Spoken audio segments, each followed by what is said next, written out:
There are a lot of places you can go to enjoy the great outdoors and get away from the big city. Whether you choose the forest, river, mountain, canyon, lake, or desert, this great country offers them all, and I want to see as many as I can. Now, I'm no survival expert. I just love getting outdoors to go hiking, camping, fishing, or just exploring. I don't own a bass boat, and I don't have a fancy RV. You see, I believe we've lost the thrill of enjoying the great outdoors on foot. I'm Al Mal, and I hope you'll join me for an outdoor adventure.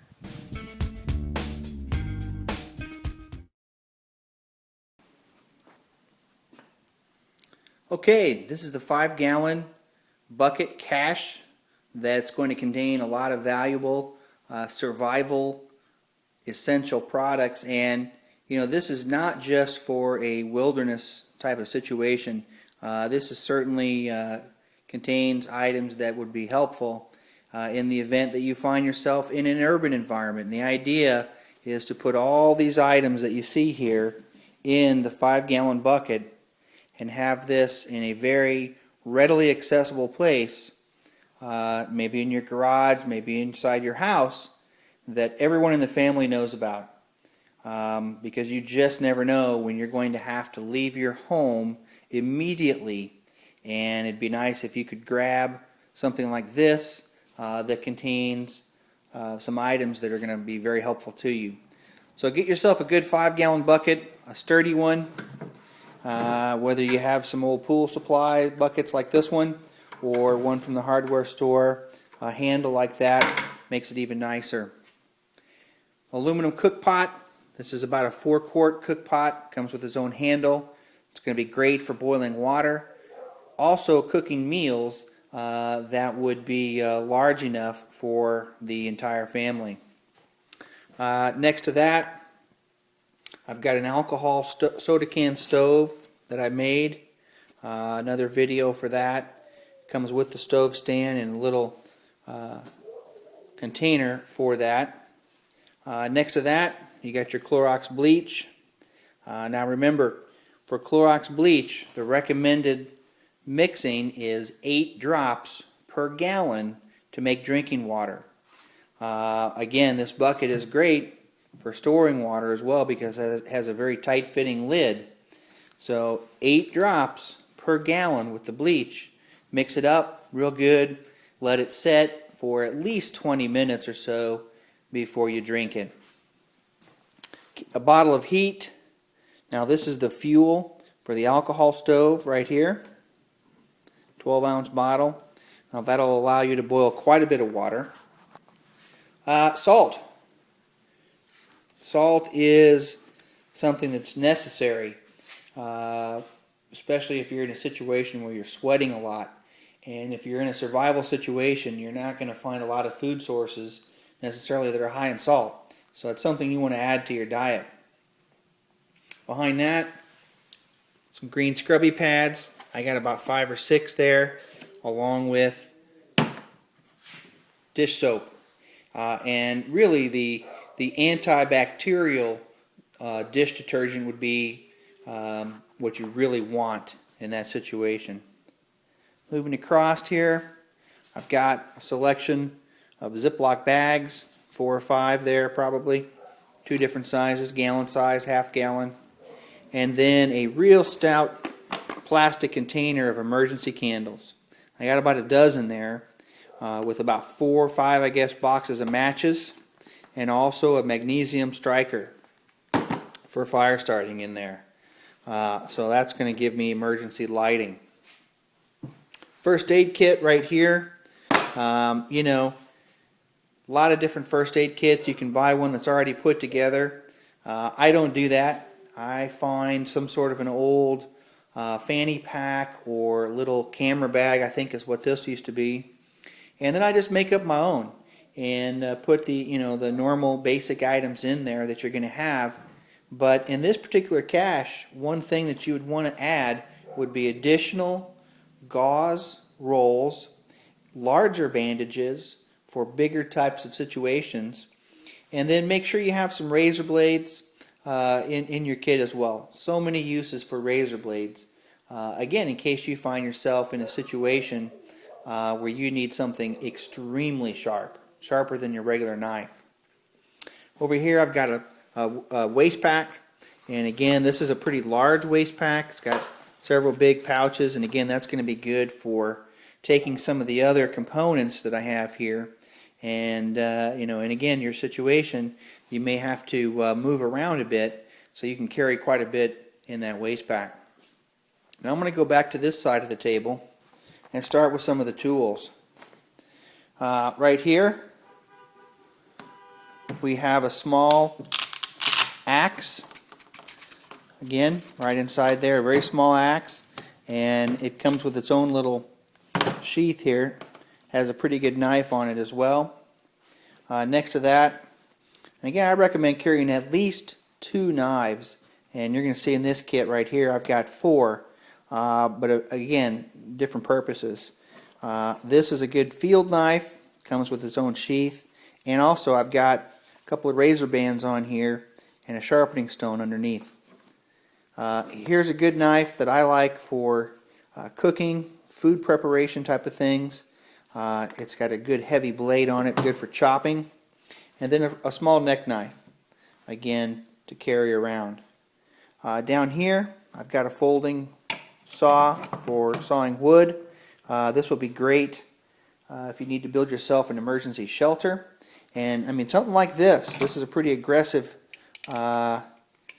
blade here. Something like this will even tackle 2x4s, right? Something that thick. So it's got a very, very aggressive blade on it. Next to that, I've got a hacksaw blade, and I don't have the entire hacksaw in here. I just have the blade. If I need to cut through some metal, I'm going to be able to use this just as it is. If I need to, I can make myself a handle out of something. I also have a metal file to keep my metal tools sharp, like my axe. Keep those nice and sharp.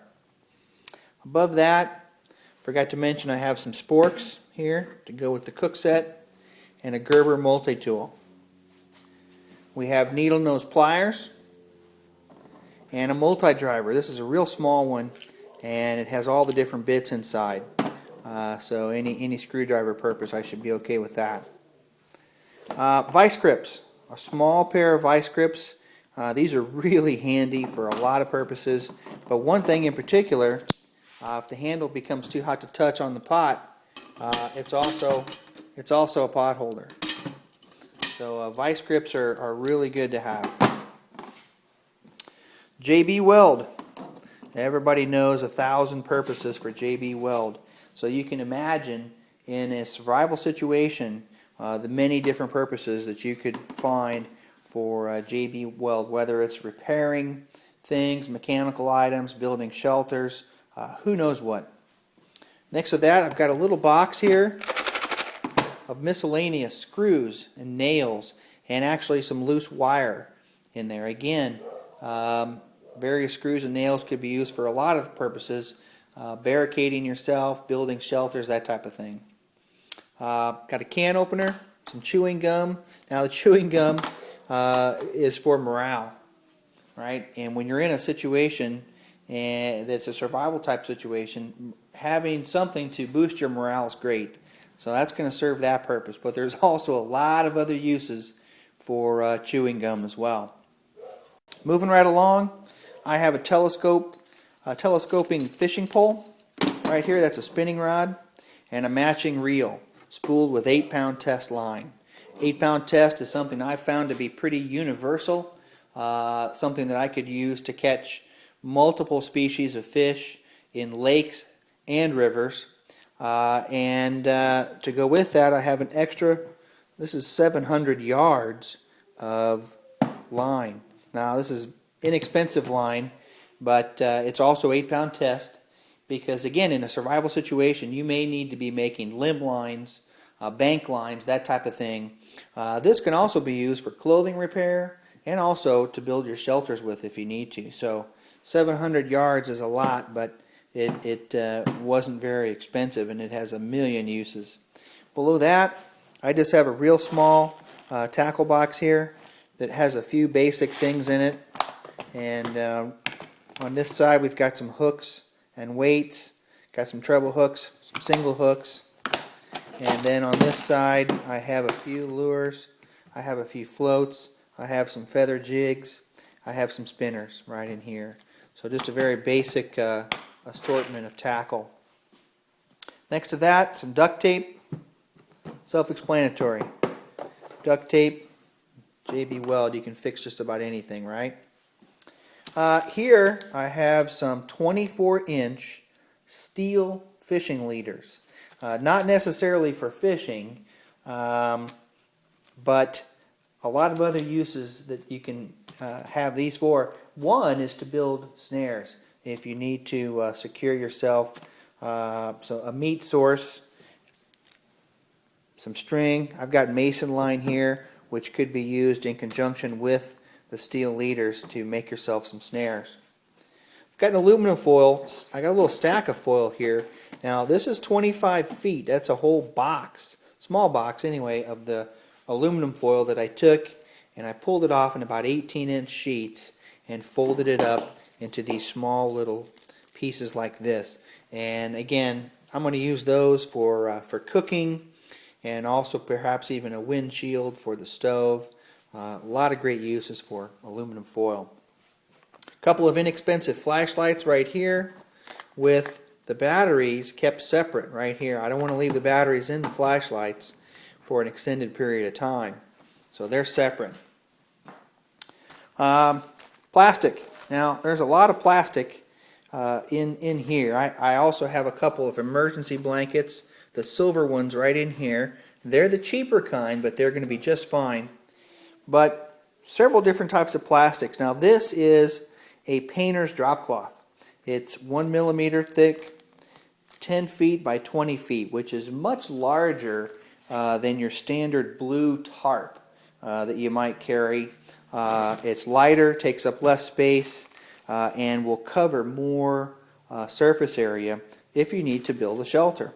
I also carry about 4 of the industrial strength. These are the super thick industrial strength contractor grade 40-gallon trash bags. Again, you can use these for shelter, you can use those for rain gear, you can use those to store water in if you need to. Great thing to have. I just have some medium weight rope in a survival situation. I don't expect to find myself needing something a lot heavier. Again, if if you think you do, you might be able to fit a larger spool of rope into your cache. And then a couple of other things I've got here is stuff sacks and a ditty bag. And again, these will fold out and help me store many of these other items if I don't want to leave them in the bucket. I might be using the bucket to store my water. Fill it up with 5 gallons of water and put in 40 drops of bleach, right? 8 drops per gallon. Mix it up, put the lid on, and let it sit for a half an hour, and I've got a pretty good stash of drinking water. But then what do I do with all these other items? Well, I use my fanny pack for some of them, and I've got the stuff sacks for the rest of them. A couple of emergency ponchos. Throw in as many of those as you want. I just have 2 in here because I've got enough plastic of other sorts if I need to. And then last but not least, a notebook, a small notebook with a pen. You might even throw in a couple of pens because it's a good bet in a situation like that. You're going to need to write someone a note. You might want to leave a note for a family member or a friend. Make sure that you take and write down your friends and family phone numbers and addresses in your book as well, so that you have those on the fly. You don't have to run to your office area and dig up your Rolodex. You've got some of the most important numbers and addresses right there. So that's pretty much my 5-gallon bucket cache. Yours might be a little bit different. Main thing is, if you don't have one, spend a few dollars. You probably have a lot of these things laying around the house. Spend a few dollars, put one together, close the lid tight, and set it in the garage. Hopefully you never need it, but you just never know. So if you'd like to have a complete list of all these components, if you email me at almalfish@msn.com, I will actually send you a Word document containing the details of all the gear and components that I showed you right here today.